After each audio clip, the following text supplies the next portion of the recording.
Hi, it's me again with Corel Tips and Tricks. And the other day, somebody asked me a pretty good question. I They asked the question, what's the difference between making an outline an object and converting it to a curve? We're going to take both these lines and make them a half-inch line. So these are lines.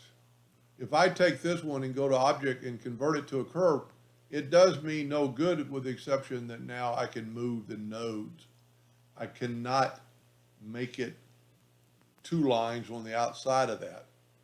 So that's converting it to a curve. It's still a line. If we right click no line, we get no line because it's a line.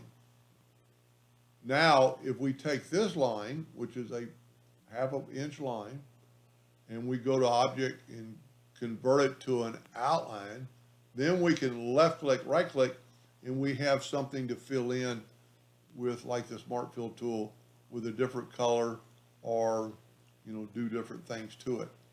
But on a curve, if we make this back to a half-inch line, now you could change the color right there, but it's still a line.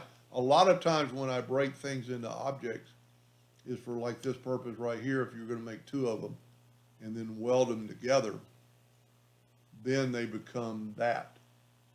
And then you could fill in with the Smart Fill tool and have that item. Anyway, hope that answered this question, and thank you for watching.